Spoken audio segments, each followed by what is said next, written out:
بسم الله الرحمن الرحيم نحمده ونصلي على رسوله الكريم أما بعد أعوذ بالله من الشيطان الرجيم بسم الله الرحمن الرحيم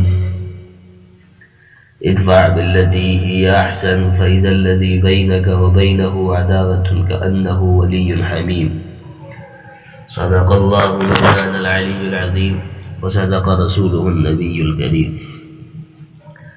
میرے محترم بزرگوں اور دوستوں اور عزیز ساتھیوں، اللہ رب العزت کا بے انتہا کرم اور فضل ہے کہ اس نے ہم سب کو اپنے دین کی خدمت کے لیے قبول فرمایا ہے. اسی سلسلے میں یہ بات چل رہی تھی، زبان کے متعلق بات چل رہی تھی کہ ہمیں زبان کو کیسے استعمال کرنا چاہیے، جس کے بارے میں یوں کہا جاتا ہے کہ زبان ہے تو بہت چھوٹی سی لیکن اس کا جرم بہت بڑا ہوتا ہے کہ اگر زبان سے کوئی لفظ نکل گیا، اب وہ لفظ ایسا ہے کہ سامنے والے کو غصہ آ جائے تو اس سے ہمارا بہت نقصان ہو جاتا ہے. اس لیے اسی کے متعلق بات چل رہی تھی، آگے بھی اسی کے متعلق بتانا ہے کہ آج کل کی عورتوں کو چاہیے کہ وہ بچوں کی تربیت کا خیال رکھیں. کس کی تربیت کا خیال رکھیں؟ اپنے بچوں کی تربیت کا ہمیشہ خیال رکھیں. کئی عورتوں کو دیکھا گیا ہے کہ وہ بچوں کی چھوٹی سی غلطی پر، چھوٹی چھوٹی غلطیوں پر ڈانٹنا شروع کر دیتی ہیں، مارنا شروع کر دیتی ہیں. بہت سی مرتبہ تو ایسا ہوتا ہے کہ وہ اپنے منہ سے ایسے لفظ نکالتی ہیں کہ آدمی سوچ کر حیران رہ جاتا ہے. عورتیں اپنے بچوں کے لیے ایسے الفاظ نکالتی ہیں. بعض مرتبہ تو یہ سوچنے پر مجبور ہونا پڑتا ہے کہ ایسا لگتا ہے کہ بچہ اس کا ہے بھی یا نہیں. ایسے الفاظ نکال دینا بڑا نقصان دائق ہوتا ہے. فرمایا کہ بہت سی عورتیں روتے ہوئے بچے کو یہاں تک بد دعا دے دیتی ہیں، اس سے تو تیرا مر جانا بہتر تھا. اگر بچے نے کوئی شرارت کر دی، کوئی غلطی کر دی، وہ تو معصوم ہے، بچہ ہے، اسے کیا پتا کیا اچھا ہے اور کیا بھلا اور کیا برا. اسے اپنے بھلے کے بارے میں اور اپنے برے کے بارے میں تو نہیں پتا نا. وہ تو ایک معصوم بچہ ہے، اس سے غلطی ہو گئی، خطا ہو گئی، اور پھر ذات میں ہو کیا رہا ہے کہ اس کی ماں اس سے بھی زیادہ ظالم بن جاتی ہے. وہ یہاں تک کہہ دیتی ہے کہ اس سے تو مر جا، تیرا مر جانا اس سے بہتر ہے. یعنی تو ان غلطیوں کو جو کر رہا ہے یہ غلطی نہ کرے، اس سے بہتر ہے کہ تو مر جائے. اللہ اکبر. آج کل کی مائیں اپنے بچوں سے کہہ رہی ہوتی ہیں اس قسم کی باتیں. اگر ماں اپنے معصوم بچے کے بارے میں خود کرے گی تو میرے عزیزوں، بزرگوں، دوستوں، خود سمجھیے، خود سوچیے کہ گویا وہ اپنی تباہی کو خود دعوت دے رہی ہے. اپنی بربادی کو خود دعوت دے رہی ہے. چنانچہ ہمارے مشائخ نے ایک واقعہ لکھا ہے. ایک جاہل عورت تھی، ایک عورت جاہل تھی، اس کا بچہ بیمار تھا جو روتا رہتا تھا. ماں کو جاگنا پڑتا تھا. ایک بار ماں نے تنگ آ کر کہا کہ تو اگر سو ہی جاتا تو اچھا تھا. اس کا کیا مطلب ہے؟ ماں نے غصے میں آ کر تو کہہ دیا کہ اگر تو سو ہی جاتا تو کیا اچھا تھا. سو جانے سے مراد یہاں پر سو جانا نہیں ہے، بلکہ سو جانے سے مراد تو یہاں پر مر جانا ہے. اس کے کہنے کا مطلب تھا کہ اگر تو مر جاتا تو کیا اچھا ہوتا. جب اس عورت نے یہ بد دعا کی تو اللہ تعالیٰ نے اس کو قبول کر لیا. مگر اس بچے کو اس وقت موت نہیں دی. جب بچہ بڑا ہو گیا، جوان ہوا اور نیک بنا، تعلیم یافتہ بنا، تعلیم حاصل کی، اچھا کاروبار کرنے والا بنا، اتنا خوبصورت، اتنا نیک سیرت کہ اس کو دیکھ کر لوگ حسرت کرتے تھے کہ کاش ہمارے بچوں کی جوانی بھی ایسی ہوتی. جو بھی اس نوجوان کو دیکھتا، اس نوجوان کے چہرے کی رعنائی کو دیکھتا ہی رہ جاتا. جب عین اس کے شباب کا عالم تھا، جب اس کی جوانی کا عالم تھا، تو ماں نے اس کی شادی کا انتظام کیا. ماں نے اس کی شادی کا انتظام کیا. یہ تو گھر والوں کی ذمہ داری ہوتی ہے کہ جب بچہ بڑا ہو جاتا ہے، لڑکا ہو یا لڑکی ہو، تو ماں باپ اس کے لیے رشتہ ڈھونڈتے ہیں، اس کے نکاح کا انتظام کرتے ہیں، شادی کا انتظام کرتے ہیں تاکہ وہ اپنا گھر بسا سکے. اس عورت نے بھی وہی کیا. اور جو عورت کون ہے جس نے اپنے بچے کو بد دعا دی تھی بچپن میں، لیکن اللہ نے اس دعا کو قبول تو کر لیا، لیکن اس وقت اس بچے کو موت نہیں دی. تو وہ بچہ بڑا ہو گیا، تعلیم یافتہ ہو گیا، سب کچھ ہو گیا، اور جب اس کی ماں نے اس کی شادی کا انتظام کیا، جب شادی میں صرف چند دن باقی رہ گئے، کچھ دن باقی رہ گئے، تو اللہ رب العزت نے اس کو موت دے دی. اللہ رب العزت نے اس کو اس وقت موت دی جب اس کی شادی میں صرف کچھ دن رہ گئے تھے، چند دن رہ گئے تھے. عین جوانی کے عالم میں جب وہ نوجوان مرا ہے، اب ماں اس کی پاگل بن گئی، روتی پھرتی ہے، کہتی ہے میرا بیٹا جوان تھا، اللہ نے اس سے چھین لیا. اس عورت کا کیا ہوا؟ وہ عورت کیا ہوئی؟ اس کی ماں جو تھی وہ پاگل ہو گئی، رو رہی ہے، پھر رہی ہے، روتی ہوئی پھرتی ہے، کہتی ہے کہ میرا بیٹا جوان تھا، شادی کے لائق تھا، اللہ نے مجھ سے میرا بیٹا چھین لیا. حالانکہ اس کو پتہ نہیں کہ یہ تو اس کی اپنی مانگی ہوئی بد دعا تھی. اللہ اکبر، یہ تو اس کی اپنی مانگی ہوئی بد دعا تھی.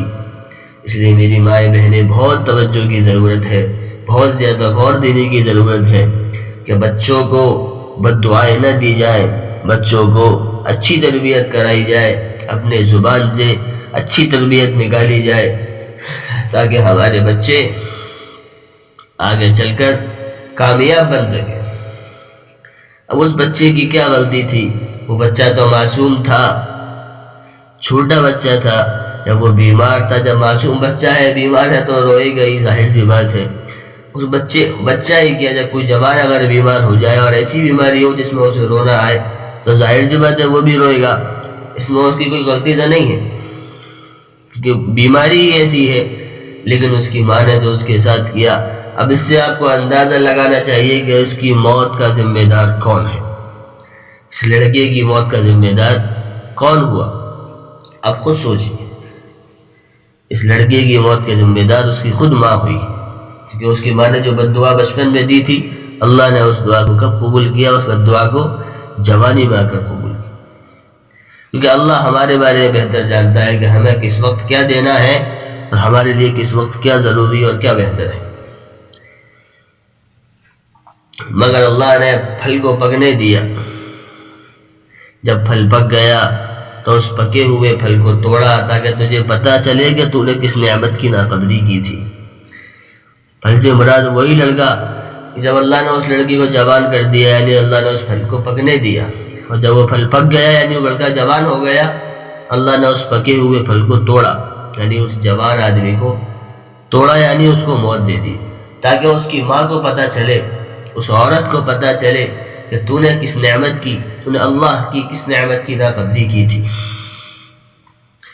اس لیے عورتیں بسا اوقات بعض مرتبہ اپنی زبان سے مصیبتوں کو بلا بٹھاتی ہیں، مصیبتوں کو بیٹھتی ہیں، مصیبتوں کو بلا بیٹھتی ہیں. ہمیں چاہیے کہ زبان سے جب بھی کوئی الفاظ نکالیں ذرا سوچ سمجھ کر نکالیں. ہمیں کیا چاہیے کہ جب بھی ہم زبان سے کوئی الفاظ نکالیں ذرا سوچ سمجھ کر نکالیں کہ اس کا ہمارے ساتھ کیا ہونے والا ہے. جو الفاظ ہم نے نکالا ہے، جو بات ہم نے کہی ہے، بات ہم نے صحیح کہی بھی ہے یا نہیں کہی.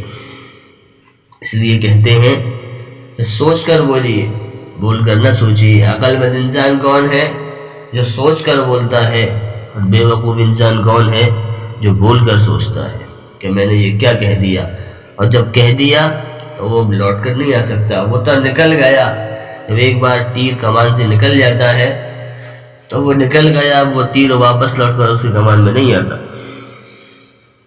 وہ تیر اب تو وہاں جا کر رکے گا جہاں اس نے چلایا تھا. وہ کسی شکار کے لیے چلایا ہو یا کسی انسان کے لیے چلایا ہو یا کسی بڑے جانور کو مارنے کے لیے چلایا ہو، تو چل گیا تو چل گیا. اس لیے ہمیں اپنی زبان سے بہت ہی سوچ سمجھ کر الفاظ کا نکالنا بہت ہی سوچ سمجھ کر الفاظ کو نکالنا چاہیے۔ فرمایا کہ سخت کلامی سے پرہیز کرنا چاہیے، سخت کلامی سے پرہیز کرنا چاہیے، بچنا چاہیے۔ اب عورتوں کے بارے میں بتایا کہ شوہر کے ساتھ جب بات کیا کریں تو ملائم بات کرنے کی کوشش کریں، نرمی سے بات کرنے کی کوشش کیا کریں۔ جب آپ شوہر کے ساتھ ہوں، شوہر کے سامنے ہوں، شوہر نے کوئی بات کہہ دی تو آپ کو کیا کرنا ہے؟ نرمی سے بات کرنے کی کوشش کریں۔ جب کوشش کریں گے تو ایک دن وہ ہوگا کہ آپ کی ایک عادت بن جائے گی کہ آپ کا شوہر کتنے بھی غصے میں ہوگا آپ اس سے نرمی سے بات کریں گے۔ بلکہ یہ بات یاد رکھیں کہ نرمی کا جواب بعض اوقات شوہر کے غصے کو ختم کر دیا کرتا ہے، اور ہم نرمی سے جواب دیں گے۔ اگر شوہر بہت غصے میں بھی ہوگا تو بعض مرتبہ یہ ہوتا ہے کہ شوہر کا غصہ ختم ہو جاتا ہے۔ سامنے والا بندہ کتنے ہی غصے میں کیوں نہ ہو، اگر آپ اس کو ملائم بات کہیں گے، نرمی سے بات کریں گے تو اس کا غصہ فوراً دور ہو جائے گا۔ اللہ تعالیٰ نے زبان کے اندر ہڈی نہیں بنائی، اس کے اندر تو نرم لوتھڑا بنایا۔ مقصد کیا تھا؟ اے میرے بندے، جس طرح میں زبان کو نرم بنا رہا ہوں اسی طرح تو اپنی گفتگو کو بھی نرم رکھنا۔ کیا مطلب ہے؟ کہ جس طرح میں نے زبان کو نرم بنایا ہے اسی طرح تو اپنی گفتگو کو بھی، اپنے بات کرنے کے انداز کو بھی، اپنے بات کرنے کے طریقے کو بھی کیا رکھنا؟ نرم رکھنا، تاکہ دل ملے رہے، دلوں کے اندر نشتر نہ چھپتے پھریں۔ تو ہم جب اپنی زبان، نرم زبان سے سخت الفاظ نکالتے ہیں تو لوگوں کو ایذا پہنچتی ہے۔ کیا ہوتا ہے؟ لوگوں کو نقصان پہنچتا ہے، تکلیف پہنچتا ہے۔ حکما کا قول ہے، حکما نے لکھا ہے کہ زبان کی صورت دیکھ کر ڈاکٹر کو اس بندے کے ہاضمے کا اندازہ ہو جاتا ہے، بالکل اسی طرح زبان کی شیرینی کو دیکھ کر، مٹھاس کو دیکھ کر بندے کی خوش اخلاقی کا اندازہ ہو جاتا ہے۔ تو آدمی کی گفتگو بتا دیتی ہے کہ یہ کیسا انسان ہے، یہ کس انداز کا انسان ہے، کس طریقے کا انسان ہے، یہ سنورا ہوا انسان ہے یا بگڑا ہوا انسان ہے۔ اس لیے ہم اپنی زبان کو اچھے انداز سے استعمال کریں۔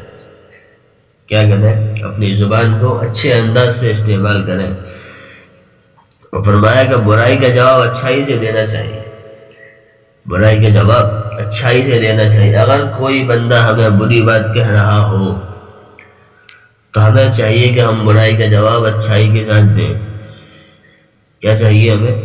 کہ ہم برائی کا جواب اچھائی کے ساتھ دیں۔ اللہ تعالیٰ ارشاد فرماتے ہیں، ادفع باللتی ہی احسن، تم برائی کا بدلہ اچھائی کے ساتھ دو۔ تو اس کا کیا نتیجہ ملے گا؟ کیا نتیجہ نکلے گا؟ فَإِذَا الَّذِي بَيْنَكَ وَبَيْنَهُ عَدَاوَةٌ كَأَنَّهُ وَلِيٌّ حَمِيمٌ، کہ جو تمہارا جگری دشمن ہے وہ تمہارا پکا یار بن جائے گا، جو تمہارا دوست بن جائے گا۔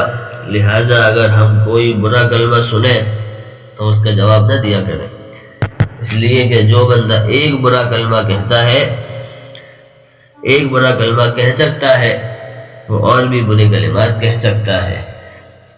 اس لیے ہمیں کیا کرنا ہے؟